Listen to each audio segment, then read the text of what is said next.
How are you, Mim? How are you? I am well. Yeah, I'm good.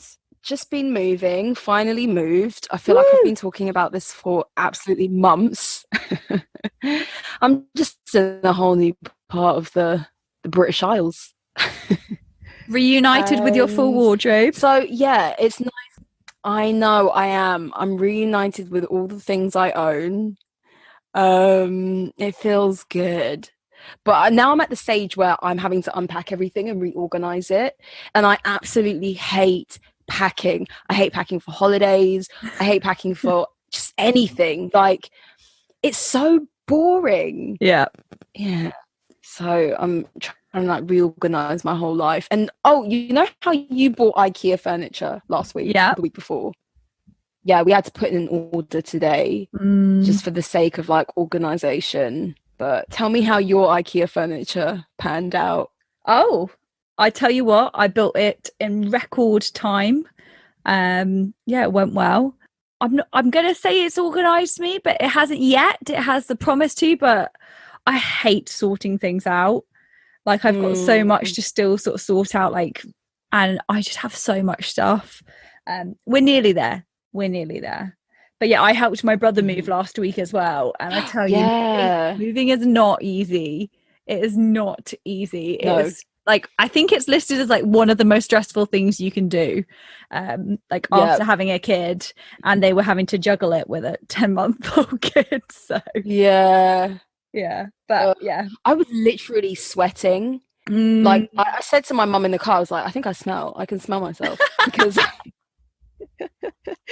because there was like fumes coming from up under my t-shirt. Because I think like you're sweating with panic, fear, stress, and like and obviously like actual exertion, physical exertion. Yeah. God. Well, we both got through it. Lovely. Yeah. Well, if you didn't realise, it's Style Over Substance. I'm Scarlett. And I'm Mim. And we're just going to play our shameless plug clip. Yeah? I hope you enjoyed it. I hope you noticed it last week. Yeah, we're voiceover artists now. So there you go.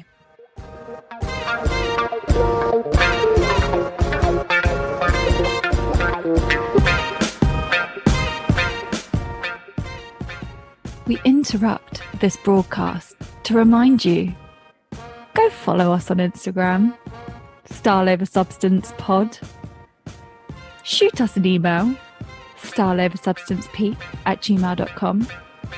Find us on YouTube, find us on Twitter. We've got all the links on our Instagram. You know what to do.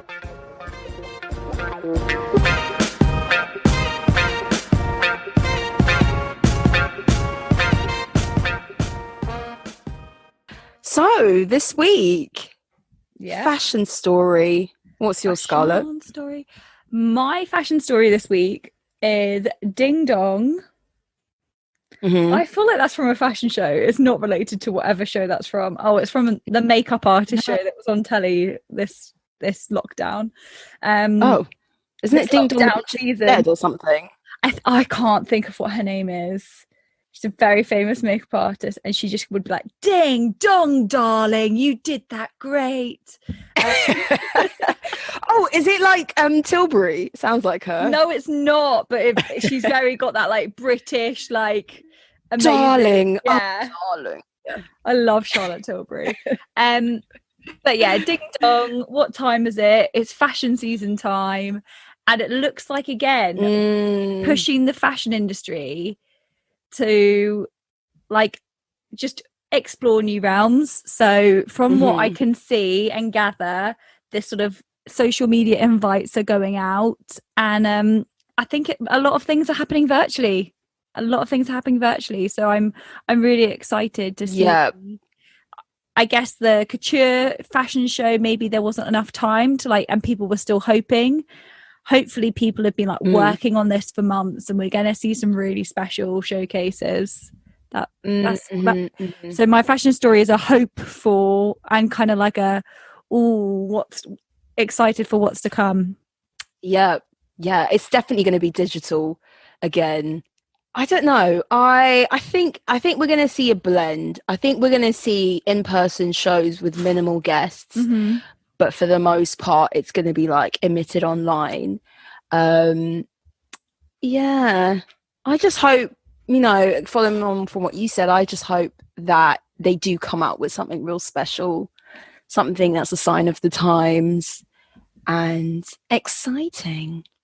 Yeah, especially I think I saw like an article, maybe I think it was following on from Couture Fashion Week, and it was sort of saying how like this is the time for fashion to change and respond, and it will take time. Like those things do take time, but it's kind of how we mentioned a bit last week, like this is the time to like be that pioneer. Like I'm hoping someone's going to do something that's kind of like really out there, and it could start a whole like revolution or trend. So let's hope it's a watch this space moment. But yeah, what's your story, Mim? Well, mine is just like a little bit of fashion business drama. So LVMH plans to sue Tiffany. And it was like earlier this year, we were expecting that. Yeah. So earlier this year, there were a lot of like rumors going around, not really rumors, actually. I think they were substantiated claims that LVMH were looking to buy Tiffany. And I think it was, from the articles that I read, it was touted as like a match made in heaven, LVMH, they obviously own that. I think they were going to use Tiffany as a way to expand like the jewelry area side of their business or whatever. And obviously everyone knows who Tiffany's jewelry is. And then all of a sudden, these two like powerhouses are at loggerheads, and they're gonna their takeover or whatever was going to be worth like $16 billion. That fell apart. Wow. I know. And so LVMH are accusing Tiffany's of defamation, misleading shareholders, and just mismanaging, I guess, their negotiations or whatever. I know. And it seems like it's going to be quite a boxing match. I think Tiffany's is suing LVMH and then they're counter-suing, but I mean there's a lot of money at stake. Oh man. Yeah. It's also like fun fact for any listeners out there, I did my dissertation on basically like the laws in fashion and what laws are actually available. It's very hard legally to do a lot in fashion. But this sounds like contractual stuff. But yeah, I'd love to be a fashion lawyer. Oof. At LVMH's level, it's not necessarily about fashion. I think it's just more about like the value of the company. Maybe Tiffany was inflating their value or something. This really reminded me of the Kylie Cosmetics when the fudging the book wasn't there. Trying to overinflate her value in like Fortune magazine or whatever that, whatever like that magazine. All companies try and do this sort of thing, fudge the numbers. I don't think all of them do. I think it's hard if you have like shareholders from early on and you're trying to sell off your company, because there's a lot of paper trail and there's a lot of money, like people involved. But if it's just you own it privately, like Kylie did for a long time. I don't know. It just reminded me of that when I saw that they were like misleading shareholders. It will definitely be that. I know that a few companies I've worked for, they've kind of, it's very difficult or it's not common anymore to be a standalone fashion brand. You normally do have like an investor or you're part of a bigger group or whatever, especially if you're on the main stage. And I'm pretty sure that like you make sure certain transactions like happen, either it's before or after like the partnership starts, to make your numbers for sure like good as possible, which I feel like was potentially the case with maybe both of these. But still, like when you're on a main stage, you just don't do over a Tiffany or don't do over a Louis Vuitton, basically. They've both got pretty diehard like customers. But yeah, I mean, at the end of the day, LVMH is the king of all things luxury. Isn't he like the wealthiest man in Europe? Yeah, I think it's either him or it's that Ortega Zara guy. Is it? He's called Sean Francis or something like that. Who? Inditex guy? No. LVMH. I think it's. No, he's Jean-Francois. Oh god. Yeah, Is it that? I feel like I remember his name from the Notre Dame. What's his surname? I think it's like Francois. No, his name is Bernard. Oh no. Oh lol.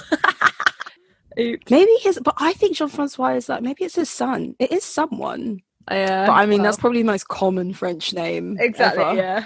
Might as well just say Jean-Claude. Isn't his name Jean-Claude? Isn't his name John Smith? Yeah, exactly. John Smith. Oops. I just remember it with the Notre Dame sort of donations of just how wealthy and how much of a staggering donation he gave. Yeah. Oh, insane. Anyway, rich people drama, first world problems. So, this is another story time. Take it away when you're ready, Scarlett. Okay, guys. So this is my story time. Buckle up. I always kind of like to give you a little taster. I'm gonna give you a little title taster. I'm gonna call this "The Devil Wears Hermes Sliders."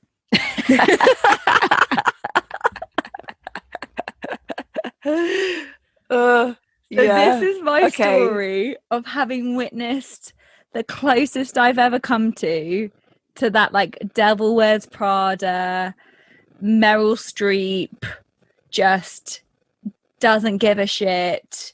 She's a certain level where she can treat you exactly the way she wants to treat you. I love it. So, I love it. Okay. So, avid listeners, this is a test. So the person, when I spoke about my dismissal story for my last story time, so that must have been oh my god, this is the Bentley to the yacht. Well, it's not I forgot about that story. This is my manager who got dismissed basically fell from favor, and the woman I'm going to talk about is who she fell out of favor with. So this woman's got enough leverage that she is responsible for the dismissal of my manager. Okay. She was the puppet in the wings. Yeah. So that's the context. If you haven't heard that story, give it a listen. But anyway, you don't need to hear it to know this story. So this lady was really high up in the company. She I'm going to give you a little subcontext. She wasn't shy of plastic surgery or needles. I definitely one day turned up and there were definitely like 2 bruises under her eyes.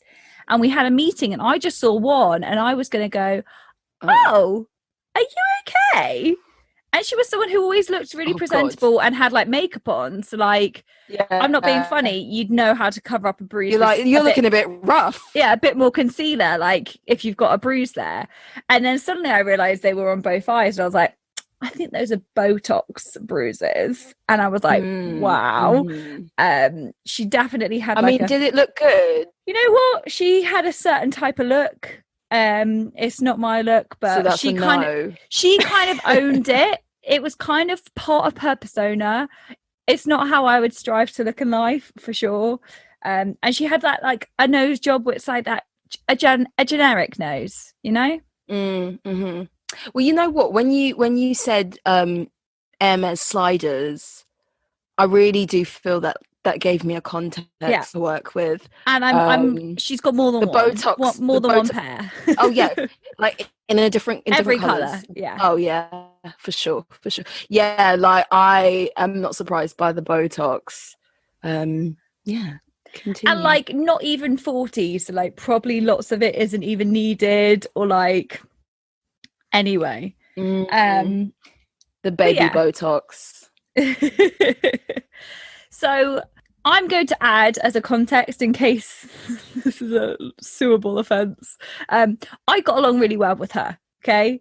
I didn't agree with the way she acted, but I luckily didn't have the beef with her that other people tended to have. And I'm going to talk about an instance So you were like fraternizing with the enemy. So she really didn't like my manager. And she made it quite clear, and at one point called her designs childish. But she was also someone who kind of preyed on the weak. And so my manager was very much like, hi there, yes, of course I'll get that for you. I'll run to do it. And I was much more like, yeah, okay, I can go and get that. Like, I'm not going to play that game.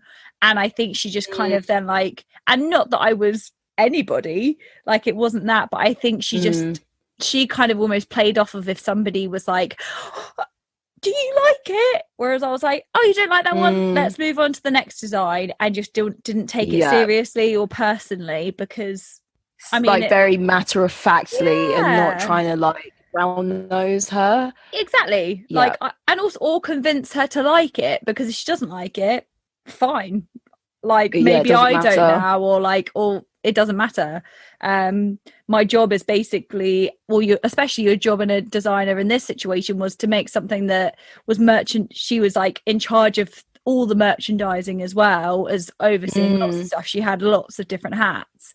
So if like she might have a really good reason, she's seen someone do that and knows it doesn't work, who knows? I mean, to say designers childish is another thing. Oh, it's inappropriate.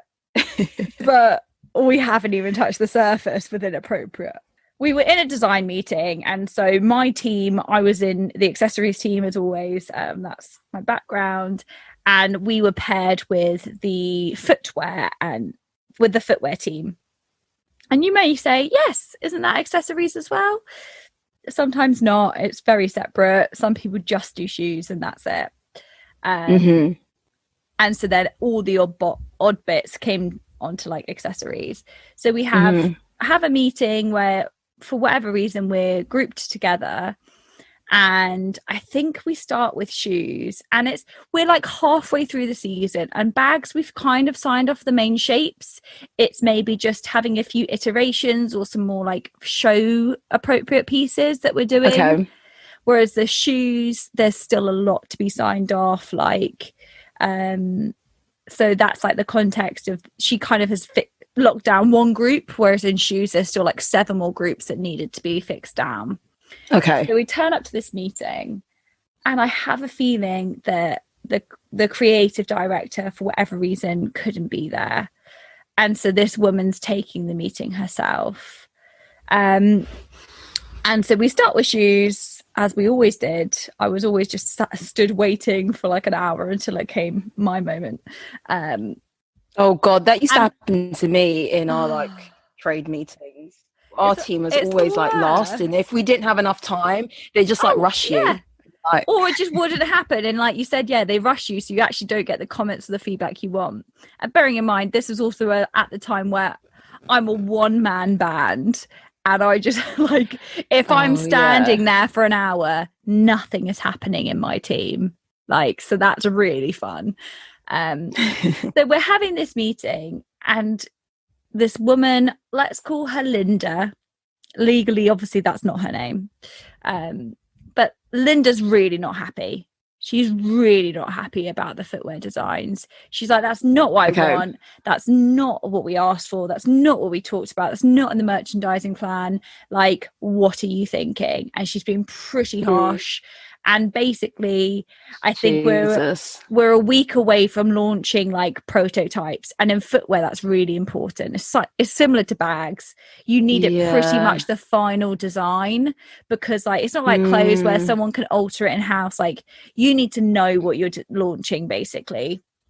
And if you don't launch on time, you don't get protos back on time, then you can't edit those to be ready for the show. There's a real timeline. So she's like, I'm really worried. You're not ready. There's no way we're launching. This is we're meant to have the final sign off in 2 days, which is a crazy turnaround. You're not going to be ready. And this woman's like, no. She's Italian. Apologies to all Italians. She's like, no. I will be ready. I will be. This is like hundreds of sketches we're talking about that she'll need to provide. So 2 days pass, and the next meeting's meant to be at like 3 p.m. So we've kind of got like 2 evenings, like one full day, and then like half a day almost to prepare. Then like, and for bags, they don't give much feedback. So I'm sort of sat there like, they've already kind of communicated with the factory. We've already got stuff going on. So like, it's a bit of a different story. We have prototypes ready, so they're not as pressured. So they're really pressuring And the almost, shoes. you know, when you're in a meeting and someone is getting like really battered. Oh, yeah. Like so much criticism is going their way. You just want to sit back and not say anything. Yeah. You're like, it's okay if we don't get to my department. Yeah. It's okay. Take your time. Because you don't want to be in the firing line, even if like there's an explanation for everything that you're doing and you feel like you've got your like shit under control.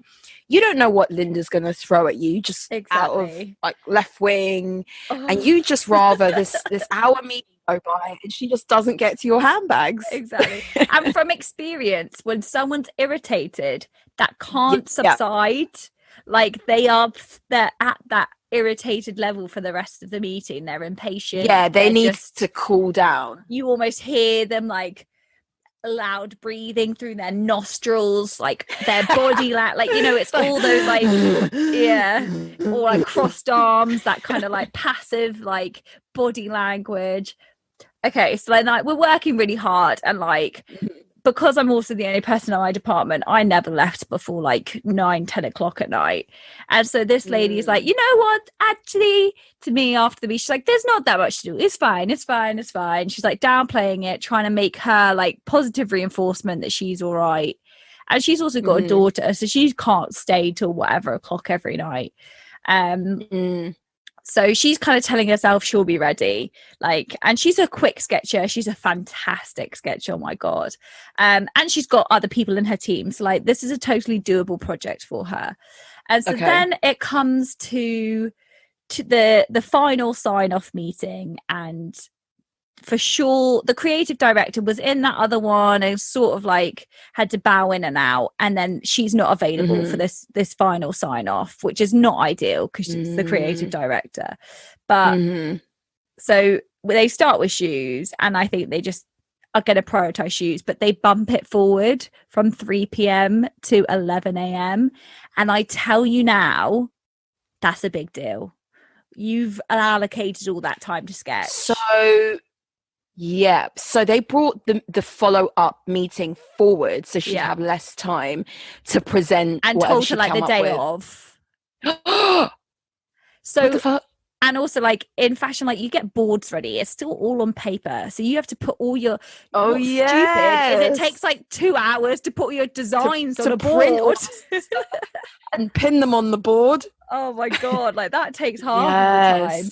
So then this woman, and I've never used this phrase in a better way, had a bitch fit. Like she was known for having a few kickoffs in her time. Not Linda, I'm talking the Italian designer. She is losing it. Oh, I see. She is like, oh, for fuck's sake, like la la la, all in Italian, just yelling the house down. She's crying. She's like, I'm never going to be ready. Like blah blah blah. She's crying. It's so like I'm embarrassed because it's in a public space. Like no one knows. Oh my God, is she the from your other story? Oh, she's from the other story. Very dramatic one. Yeah. She's the one who also got let go of, but she did it in like a really dramatic way. Yeah. I quit instead. I quit. Yeah.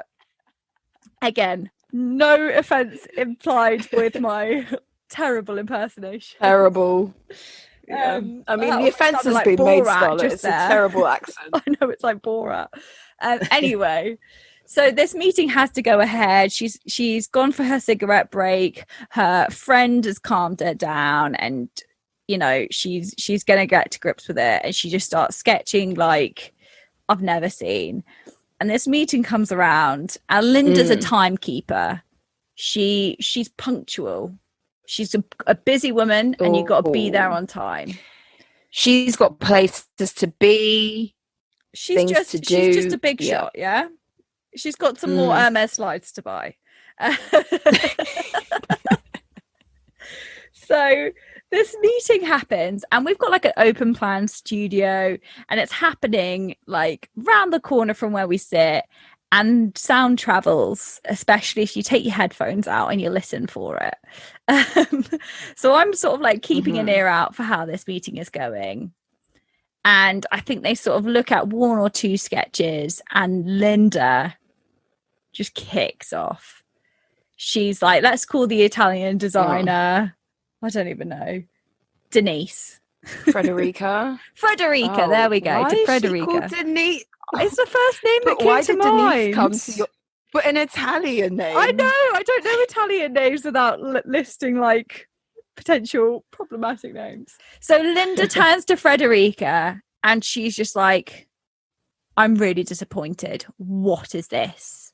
And she's like, you know, I tried. It was an unrealistic deadline. Like, oh my gosh, like I tried. And she's like, but not a single one of these sketches are good. And she's like, oh, but like, you know, like they want quantity here. They want lots of sketches. They don't just want like one good sketch. And she's like, no. What you've done for me is shit.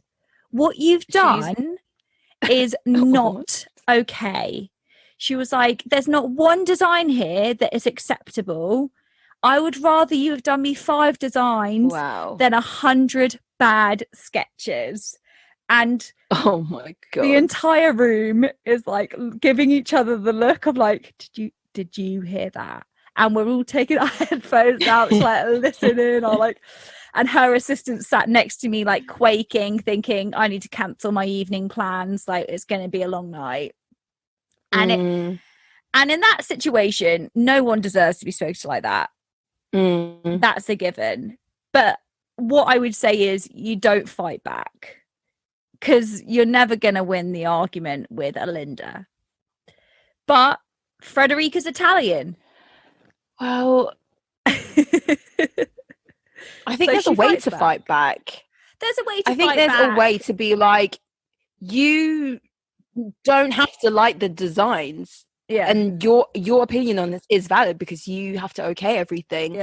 But I don't appreciate you talking to me like this. Like, and also, you know, like there's a way. Look, I've been working my ass off. I was here till like 10, 11 last night. Like this is all I could do. I'm really sorry you're not happy, but like I really tried. Like you can talk and just be like you know, I'm like, if it doesn't please you, like, you know, that's a shame. But Frederica goes Italian. She sees red and she's just like starts getting irate. She's like, well, I don't know about that. Like these designs are good. Like I think that one could be good. And she's like, no, that doesn't work as a shoe, does it? We know that doesn't work as a shoe. And like, oh, for like, I'm not even saying this is an exaggeration. For an hour, there's this just continually going on. Frederica starts crying, and like for an hour. Oh, more than this. I would have lost my voice. Over an hour, so like it's terrible. And I sort of keep sort of like my ear out and walking past, like hearing snippets and thanking all the fashion gods that it's not me. But yeah, so she's just like, if Frederica's like, but what about this? Or this was an excuse. And she's like, well, you should have been honest. You should have told us you didn't have enough time. You know, like don't promise something that you can't deliver, which is kind of fair enough. But in fashion, you can't really say no. The amount of times I tried to say no and like it's not allowed. So it's a real difficult one. But so Frederica starts crying and it's this whole thing. And then like Linda starts trying to sort of be like, look, why don't we do this? Let's try and like, and it's basically telling Frederica what to design, what we should put forward. And it's this real thing. And it's just, oh God, like the whole room's hearing it. And it's like, as the whole room is like the entire design. So it's ready to wear. It's bespoke. It's like her assistant hears it, which is pretty horrible to hear boss being ripped to shreds. She like, I mean, she herself has probably been ripped to shreds if she's her assistant. Yeah. So she's probably like you were thinking, like, better her than me. Yeah. Beddle the devil, you know. Yeah, I was literally sat there and I was like hoping they're not then going to call me in for a meeting after because Scarlett, where are those sketches? Yeah. And oh my God, and I think also it's very uncommon that in my experience anyway, that product development, so PD, isn't present for meetings, but this was just like a one-on-one. So there's normally someone to like diffuse it or say, you know what, let's book a meeting for Monday and let's re-look at all of this and it will be ready. Like, so it's just like two passionate people butting heads, and Linda throwing out stuff like, I'm just so embarrassed for you. How can you produce 100 terrible sketches? Like, God. It's like everything that's, because what comes to mind when you were saying that, what comes to my mind is like, in that initial meeting where she says, I need you to redo everything and you've got like 2 days to do it. At that point, and I don't know, I wasn't there, so I don't know if she was doing it, but you'd be making notes of like what she liked or what she considered to be terrible and why. And then I'd be like, okay, just so that I don't have to redo this, like come back and it's still shit, what exactly do you want and don't want? And then be like, okay, I can work with this, so that when you do come back to that meeting and you've done 100 odd sketches, and you can be like, at least you can be like, well, I quote you, you wanted this, and this is what this shoe has. Yeah. And so you can go off the rails all you want, but maybe the ideas you had in your head don't actually look great in person. You know, at least you can like come with quoting what she asked for. But when the tricky thing, and that's the thing, like, because the creative director's like famous quote was just, give me more options. Just give me more options. Like, she never told you what she was looking for. But you also have to remember, we do have a plan to follow. And Frederica at times chose to not follow the plan and follow what she wanted to do.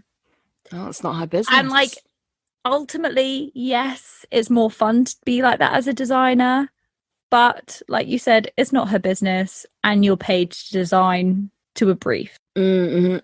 Exactly.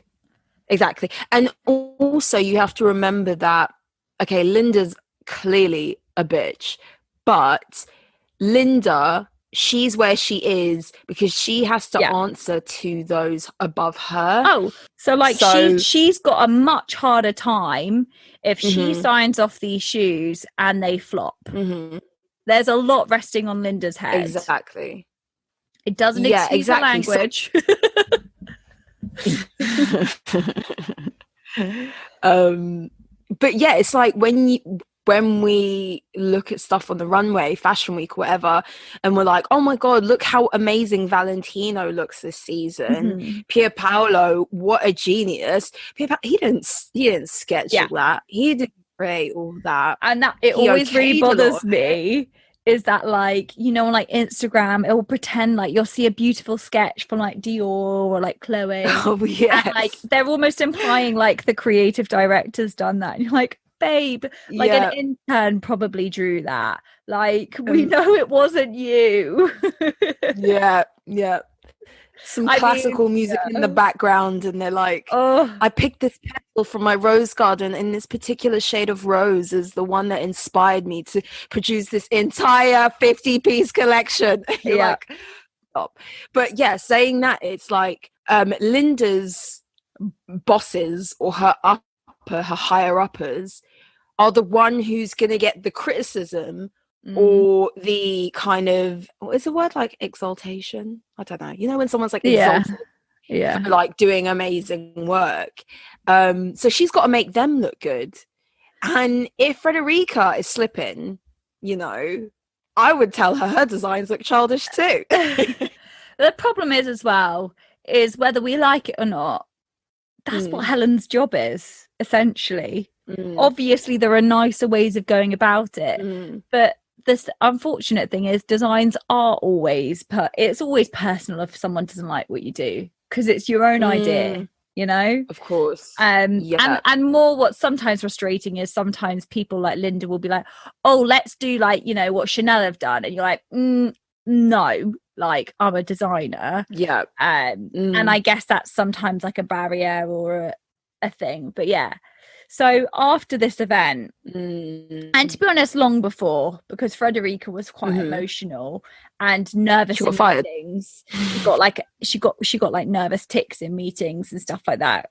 English is not the first language, so would struggle to communicate sometimes. But just because you're creative doesn't mean you're born to be a presenter. But so what followed was like another meeting with this. So I'm just continuing the Frederica Linda saga. I had my meeting in like the morning, and we were doing the final color sign-offs, the final hardware sign-offs. It was the final. We're ordering materials. This is what the collection's going to look like. And the only changes from that point that you can make is swapping leathers or around potentially like allocations. So all things have to be bought from this meeting. So I've had mine. It's been like the whole morning has been the meeting of discussing what hardware goes with olive leather and what hardware goes with nude leather and just painful things like that.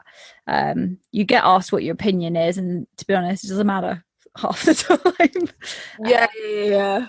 So for the first time, I went first. So Frederica's had to stand through all of that, and bless her, like, it's not a fun time, as we said, to stand through someone else's meeting because there's other things you could be doing. So we break for lunch and they agree a time to come back. And I kind of figure I'm not returning to Frederica's meeting. I've got some client work to do and my time is better spent doing that.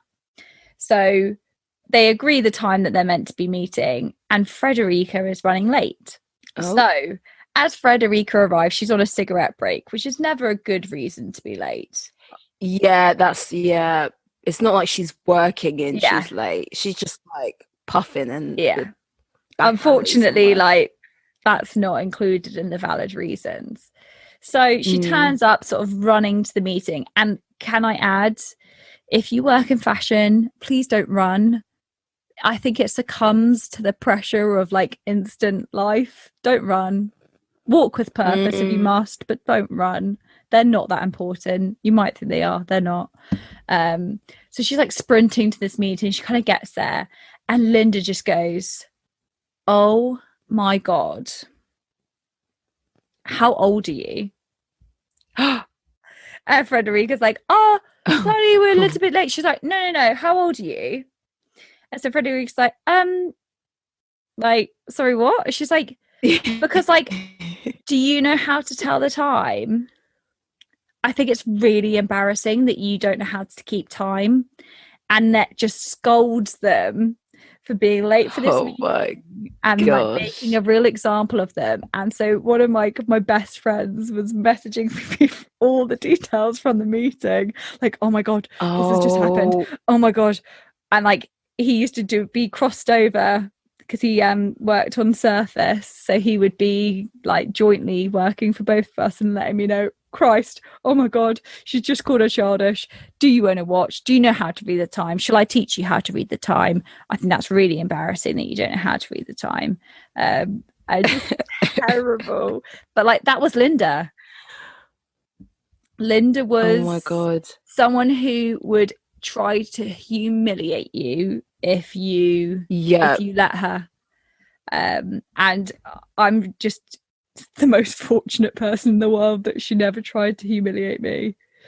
I don't think I was ever senior enough to potentially be humiliated. Like, I guess you have to remember these heads of design are on probably on a good wage. So if they're not earning their keep, like, she'll know what the books are. Like, I'm just like a measly designer, like trying to do my best. So actually, if I'm a disappointment, it doesn't really mean much. But yeah. Have you ever come across a Linda? Other names are available. I have been in meetings where it's been like tense, where people have clearly not done the work they were supposed to do. Yeah. And you're sitting there like, this is a recurring theme, or like, this is awkward. Typical Sarah. Yeah, exactly. But not like a Linda, where like the words that a manager or something has used has just been spiteful to that extent. But I've been in meetings where it's like the manager, you can tell they are pissed off and they're letting you know, or they're letting that person know. But yeah, they haven't said, can you tell the time? Oh my God. Yeah. But I know what you mean. I think when you, and it's not just exclusive to fashion. No. When people are getting paid or at a certain level, they're getting paid that much because of, it's not the amount of work necessarily they do. It's just that the amount of like responsibility falls on their shoulders. So Linda's a bitch because she has a lot of hats. Yeah, she's getting paid enough, and she's wearing her Hermes, and she's getting her Botox, and she's splashing all this cash and stuff. But it's because she's got a lot of people to answer to. Yeah, and she's probably got a lot of stress going on, and she takes out in the worst. So yeah, I can't imagine that. I don't know if I could deal with that level of stress. I'm such a baby. Yeah, it's a really difficult one, because I think we always think that actually they don't do all that much, but like you said, they're actually the person who a lot of projects then they're answerable to if things don't go well. I will tell you one of my favorite quotes that Linda ever said, and it's kind of like a similar Bentley to yacht situation where we're discussing a handbag, and we're discussing this, it's like a little round bag, we're going to do nothing inventive. And we're like, oh, you know, we could maybe do like one croc version, you know, like a denim croc, you know, a croc you would only wear with your jeans. And she's like, and this bag would kind of be like a throw on with your sweats to go to the corner shop bag. I just thought, who has a designer handbag that is just exclusive to like getting a pint of milk or like the daily paper? And I was just like, and second, who has a crocodile handbag, which is they only wear the starts denim. at like 20 grand a crocodile handbag, like just exclusively for denim. Like, she just said these things where you're like, wow, you're on another level. Yeah. Linda. Listen, Linda. I tell you honey. what, I mean, she doesn't sound like a great lady, but I got along really well with her. I don't know how. I think it was because I wasn't a stress, because you're not paying me triple, like a 6-figure salary. I think some people just come off as like really messy characters. For sure. I say that in like, if you're always late, if you don't deliver what you say you're going to deliver, if you're not upfront about what you can deliver and when you're going to give it to someone, like, and you're wishy-washy, those sorts of like people who like to see you squirm, you're giving them reasons to pick up on it. If you can be like, look, I told you that it'd be a push and it's not delivered because it's not doable, as I said before, then it's like you can push back with like a level of integrity. But if you turn up late to meetings, like, there's no real leg to stand on, isn't it? No. And especially like when you've had a satisfactory lunch break and it's just because it's not like you're still in the queue to Tesco's, you're literally just puffing outside and you kind of made that decision yourself. And yes, I understand cigarettes are a stress reliever, and she was prepping for that meeting. But mate, I tell you what, I would not want to be late to. I've never been so punctual as when I worked for that company, I tell you. I would like arrive like 2 hours early just in case like a meeting got moved, or like because you just didn't know with diary management. Yeah, Linda's the most like incredibly crazy person I've ever worked with. Sounds it. Jesus. That was a good story, Scarlett, honestly. And just to add to your idea of her, she definitely had very large implants, breast implants, and a very slight character. Just exactly what you'd maybe imagine a 40-something lady. Okay, that's not the impression I was going for, you know. I'll have to send me a picture. Send you a picture. Find her LinkedIn for me. But yeah, also like totally in like other ways respect her, because like you said, that's not a job I think I'd maybe manage easily. You know what? They do say that those who are like multimillionaires or at the top of their game or whatever, they're all like psychopaths. So, you know, she upholds that stereotype, I suppose. Yeah, I don't think I could be somebody where like work means that much to me, where my behavior would become like that. Cool. I loved it. I don't know how I'm going to top this. Oh, I need to think of some like really shady characters. Well, who knows? Maybe Linda will be knocking on my door next week with those sliders. Like, damn you! Let's be honest, No. Linda doesn't podcast. Okay. Well, I hope you enjoyed this week's episode of our story time. Linda, Bentley to the yacht, Hermes slides, Botox face. Loved it. We'll be back. We'll be back next week, next Tuesday, with another episode. Don't know what topic we're gonna do just yet. Yeah, but thanks again. As we mentioned, all our links and everything are on our Instagram account. You can email us as well with your topic suggestions. We'd love to hear from you. We'd love to start reading some of your story times as well. Anything else you want to add, Scarlett? Give us that 5-star review for Linda. R.I.P. Frederica. Oh man. Well, I've been Mim. And I've been Scarlett. See you next week, guys. Bye.